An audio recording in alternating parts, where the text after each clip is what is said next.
é uma greve, ou a atividade que os professores deverão ter inscrito no horário, mas que estão a ser obrigados a cumprir sem que haja qualquer integração no horário de trabalho, portanto acresce ao horário, isso é ilegal. Falo de reuniões de conselho de turma, conselho de docentes, conselho de departamento, enfim, reuniões desse tipo e que têm que estar por lei no horário dos professores e não estão, porque quando estão aí a greve não incide, só incide quando estão fora. Ou então atividades que, embora estejam na atividade de estabelecimento, devem ser atividades letivas nos termos também da lei. Estou a falar, por exemplo, de apoios a grupos de alunos ou por exemplo, de coadjuvação. Ou seja, se as escolas colocarem, e em alguns casos isso acontece, embora raros, colocarem essas atividades na componente letiva como pertence, no caso da coadjuvação e dos apoios, e as reuniões surgirem na componente de estabelecimento como pertence, aí a greve não se faz e, aliás, o pré-aviso nem incide sobre essas. Para além disso, também há as ações de formação contínua e é o terceiro âmbito, em que as pessoas têm que ir, e não é essa a questão, o problema é que a greve incide sobre as ações de formação quando elas não são deduzidas no horário de trabalho dos professores na escola. Porquê? Porque a lei diz que tem que ser. A lei obriga. Aliás, o Ministério da Educação, estes três aspectos que nós hoje aqui entregamos o pré-aviso, estão num comunicado que o Ministério da Educação divulgou à comunicação social no dia 4 de julho, ou seja, 2 dias antes de sair o despacho de organização do ano letivo, precisamente dizendo o que nós aqui dizemos. As reuniões regulares de natureza pedagógica estão na componente de estabelecimento, as coadjuvações são parte da componente letiva, as formações, quando obrigatórias, são deduzidas as horas no horário das pessoas. O Ministério escreveu isso. O que é que acontece? Só que as escolas, ao não fazerem isto, que isto está no comunicado, que o Ministério da Educação deveria ter enviado uma informação às escolas, oficial, formal, dizendo, atenção, que isto está mal e não o fez. E, portanto, isto faz com que os horários dos professores estejam, nós calculamos em média, claro, semanalmente, inflacionados em 30%, ou seja, 30% do horário do professor hoje é um horário ilegal e que vai além daquele que é o horário de trabalho normal. E é precisamente a esses 30% que nós fazemos, entregamos o pré-aviso de greve. Dizer o que é que o entregamos hoje e deveríamos estar hoje a iniciar essa greve.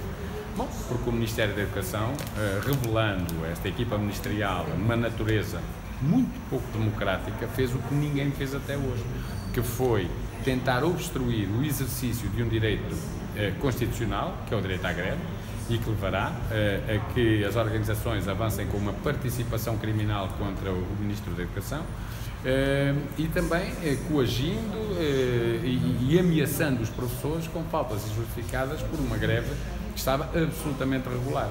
Lembrar que, por exemplo, é o mesmo Ministério da Educação que achou que uma greve às avaliações dos anos com exame, no final do ano passado, não eram serviços mínimos e, portanto, não carecia de 10 dias de pré-aviso, de antecedência, foi o mesmo que para reuniões que são fora do horário achou que eram necessários os 10 dias. Portanto, na prática, durante o período em que é necessário avaliar os alunos, é que se irá sentir mal?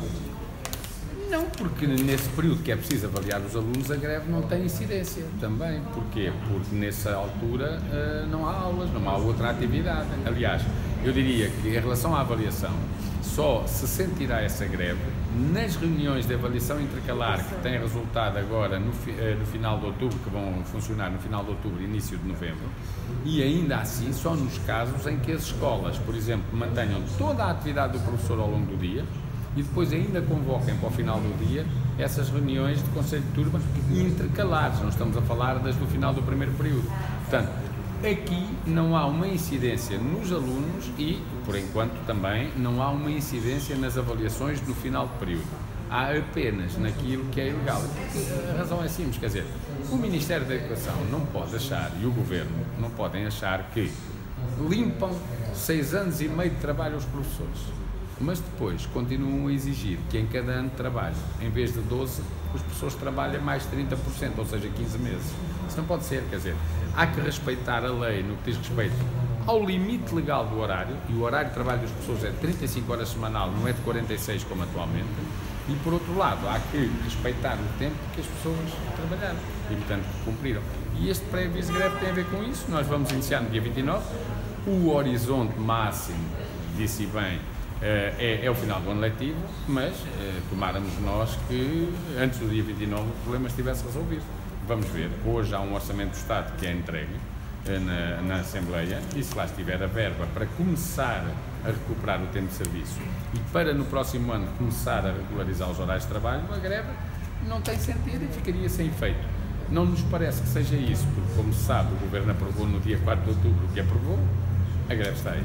Por outro lado, gostava que o Ministro tivesse sido um daqueles que saiu ontem.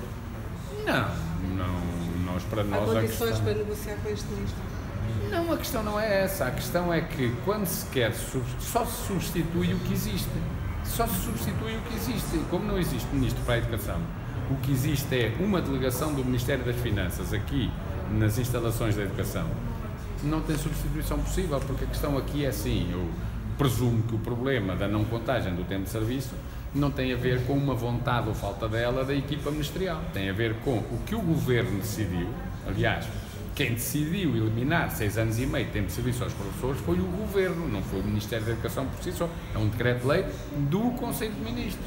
O que significa que aqui no Ministério da Educação não existe vontade, ou não existe, eu diria, capacidade de tomar decisões. Portanto, existe uma delegação das finanças e, portanto, não se substitui o que não existe, neste caso, que era uma equipa ministerial para a educação e que também respeitasse os professores.